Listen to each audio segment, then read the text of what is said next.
Welcome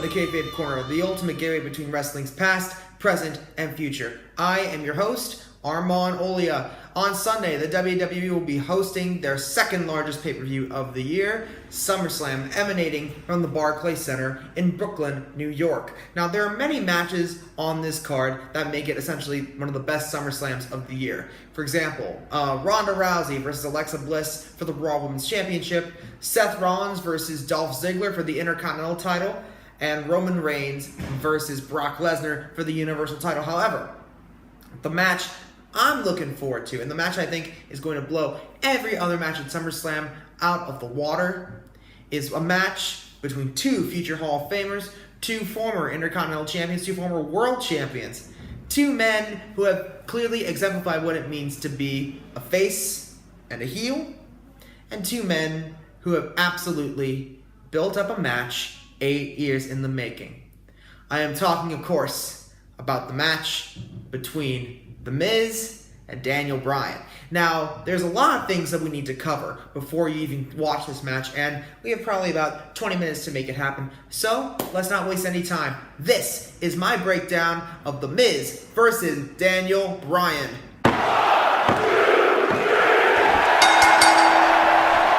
So before we get into the history of Daniel Bryan versus The Miz, let's get a few things straight. Who are exactly these characters? Well, we'll start with Daniel Bryan. Daniel Bryan, better known by his actual name, Bryan Danielson, is probably one of the greatest wrestlers who ever lived, debuting in 1999 on a dark match on SmackDown as the American Dragon. Now, throughout the years, he would of course wrestle under the name Bryan Danielson in promotions such as Ring of Honor and New Japan Pro Wrestling, through which he would accomplish great things. In fact, in Ring of Honor, he was at one point the Ring of Honor World Champion and probably one of the best wrestlers of all time. In fact, there are awards named after him for technical wrestling, which is something he was good at. He was known as the submission specialist. He was also known as the King of Beards because of that very long beard that you see on him, and that was even before he grew one in the WWE. He would be signed by WWE in 2009 under a developmental contract and began his career in FCW before moving to NXT. So that's Daniel Bryan. Now, let's look at The Miz. The Miz has had a completely different path to the WWE. He began as a star on MTV's The Real World as Mike Mizanin, which is his real name, of course, and would sign a contract with the WWE in 2004. He would compete in Tough Enough. I don't think he won. You can correct me in the comments if I'm wrong. But he would then become a host of the Divas Search on Monday Night Raw before officially becoming a full-time wrestler around 2007. Now, Miz began with his tag team partner John Morrison, rose up through the ranks, and by 2010, he had already broken off with John Morrison, turned heel, which means bad guy, although he was a bad guy before that, he became an even bigger bad guy, and was beginning what we would call a singles push. In other words, going from a tag team wrestler to someone who's going to make it to the main event of the WWE. At this point in time, The Miz was the United States champion and one half of the Unified Tag Team Champions alongside The Big Show. So, another thing, I almost forgot to mention this. There's a major difference in terms of personality between Daniel Bryan and The Miz. Daniel Bryan, very quiet, very kind, and very open. And in fact, he's very humble about his personality. The Miz is the complete opposite. The Miz is a good wrestler, but he is an amazing talker. He is someone who knows exactly what he needs to say on the microphone, and he knows exactly what he has to say to really get the fans mad. So, as you can see, polar opposites. But let's see how they attract, shall we? We begin our odyssey on the very first episode of NXT, and we begin, of course, with Daniel Bryan and The Miz. The Miz challenges Daniel Bryan to go out and cut a promo of why the fans should care about Daniel Bryan. And of course, Daniel Bryan, being the technical wrestler and not the promo guy, at least not yet, fails miserably. Miz comes out and calls Daniel Bryan boring. That's essentially the basis of the entire thing. The Miz is excitement. He is chocolate. He is so strong. He is so exciting. And then Daniel Bryan is just vanilla ice cream. Okay on its own, but just boring. In any case, on NXT, the essential same thing happened. Daniel Bryan would step up to the plate, even though he would lose every week. The other pros, such as William Regal and Matt Hardy, they would all give him praise. Because everyone who had a brainstem in WWE and knew anything about the indie guys knew exactly who Daniel Bryan was and knew exactly that he had a future in the WWE, all except for The Miz. Now, Miz, of course, becomes super conceited and super show-offy, which, of course, leads to Daniel Bryan's failings on many of occasions, with Miz attacking Bryan at the end. Now, Bryan got eliminated. However, he did not get eliminated without, well, sticking it a little to The Miz and calling him out in front of the NXT universe. Now, after his elimination from NXT, Daniel Bryan would continue to call out The Miz, even beating him at one point. However, their paths would not cross for a while. In the meantime, Daniel Bryan would debut as a member of the Nexus, a NXT invasion force that would attack John Cena, Vince McMahon, Bret Hart, pretty much every big name you can think of in 2010, they attacked. Now, how long did Daniel Bryan last in this group? 4 days. Yeah, 4 days. 1, 2, 3, 4. Let's count them. Why? Because he choked Justin Roberts with his own necktie and was determined to be too violent. Now, while Daniel Bryan was fired, The Miz would lose the Tag Team Championships. However, he would gain at Money in the Bank the Money in the Bank contract. Essentially, a briefcase that you can cash in at any time against your brand's champion, in Miz's case, the WWE Champion, remember that, and win the title, or at least have a match for the title, anytime, any place, anywhere. So, at SummerSlam, the main event, Team WWE versus Team Nexus, 7 on 7. The Nexus has 7 members, and they've been picking off Cena's team one by one. So they're now 7 on 6. John Cena and the rest of the Team WWE asked The Miz to be their partner. He continually brushes them off until the day of SummerSlam. So when he shows up for the match, The Miz goes, "I'm here." John Cena goes, "Wait a minute. We don't want an unreliable partner. Who are we gonna get?" "I know. A rehired Daniel Bryan." Out comes Daniel Bryan. He then proceeds to eliminate 2 members of the Nexus. The only wrestler to do the same thing is the captain and one of the greatest wrestlers of all time, John Cena, on a team that even included Hall of Famers Edge and Bret Hart. Think about that for a second. Now, Daniel Bryan did not last to the end of the match. He was eliminated by The Miz, hitting Daniel Bryan in the back with the Money in the Bank contract. Now, this confrontation led to a match between Miz and Bryan for the United States Championship at the next pay-per-view called Night of Champions. Now, in the build-up to that, The Miz would have his protege, Alex Riley, attack Daniel Bryan to unfortunate failure, while The Miz would distract Daniel Bryan while Daniel Bryan was attacking Alex Riley, so Miz could get the upper hand. However, at Night of Champions, no such luck. Let me put it to you this way. Miz, Daniel Bryan, Night of Champions, US title. Daniel Bryan pushes in the label lock, which is essentially a modified crossface, on Miz, and he goes tap, tap, tap, tap, tap, loses the US title to Daniel Bryan. That pretty much concludes that part of their feud, and they go off on their separate paths at this point in time. After their match in Night of Champions, Daniel Bryan and The Miz wouldn't cross paths for a few years. However, the history between the two would remain. The Miz would cash in his Money in the Bank contract on Randy Orton, becoming the WWE Champion, and he would end up defending the WWE Championship in the main event of WrestleMania 27, which is arguably the worst WrestleMania ever, so don't tell Miz that. Daniel Bryan, on the other hand, would hold on to the United States Championship until 3 weeks before WrestleMania, which he lost to Sheamus. He would then have a match with Sheamus on the WrestleMania 27 pre-show. A few months later, at Money in the Bank, both The Miz and Daniel Bryan would be in their own Money in the Bank ladder matches. The Miz lost his. However, Daniel Bryan won his, earning a Money in the Bank ladder match contract for the World Heavyweight Championship. Because of Bryan's win at Money in the Bank, his stock would begin to go up in the WWE, where he would later capture the World Heavyweight Championship and popularize what would become known as the chant. Yes, the chant, which would become the most popular chant in WWE history.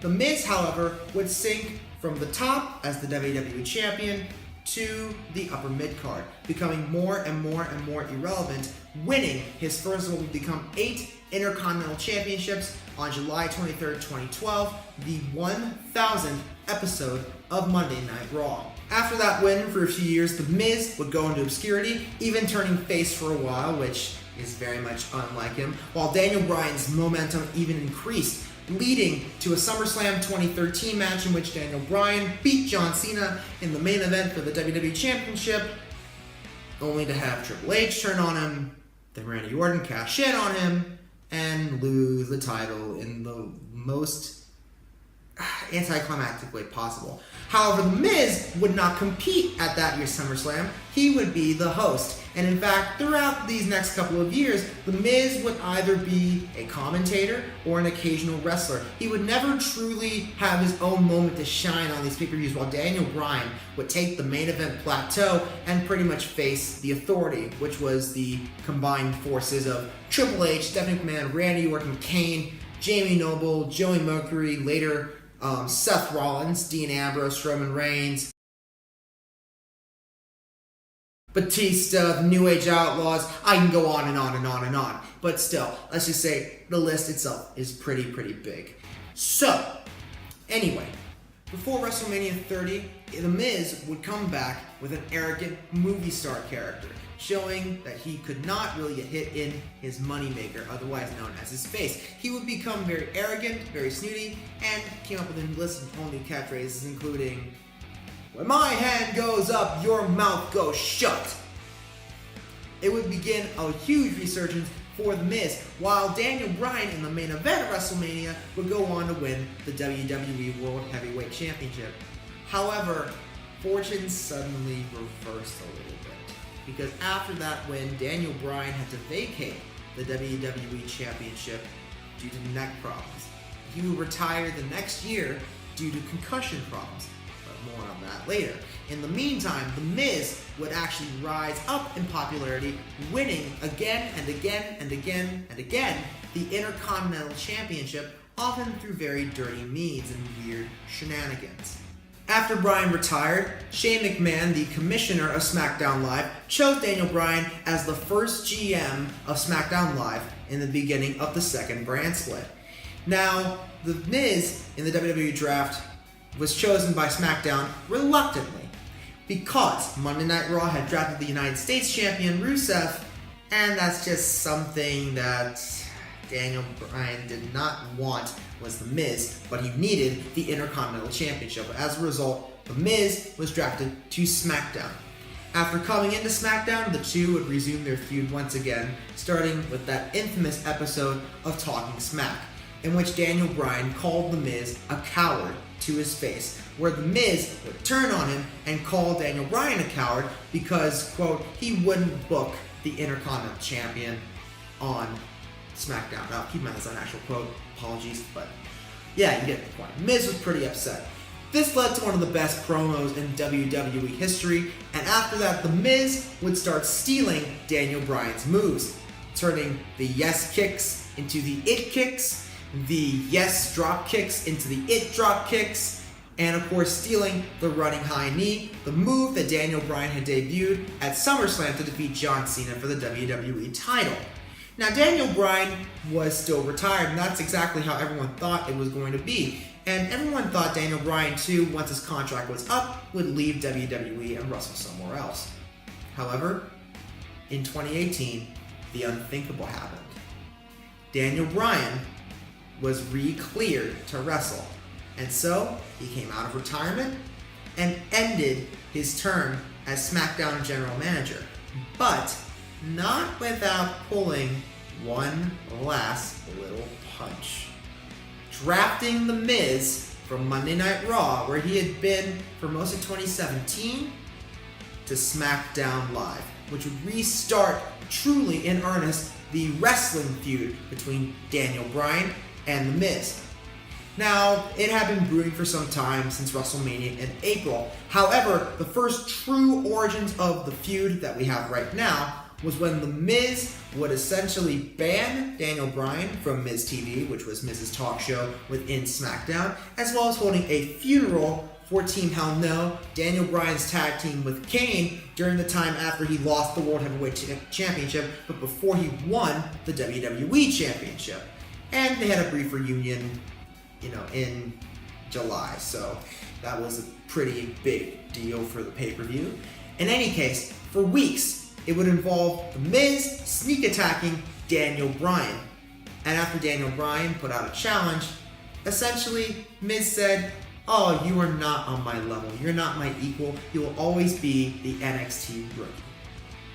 Well, after weeks and weeks and weeks of challenging, Miz finally said yes, setting up the match that we have right now, The Miz versus Daniel Bryan. And so that's the history of this feud. Now, how would I see this happening? Well, you got to consider other matches that are going on for the night. You have AJ Styles versus Samoa Joe for the WWE title. That's also a SmackDown match. You have Shinsuke Nakamura versus Jeff Hardy for the United States title. That's going to be playing a bit of a factor too.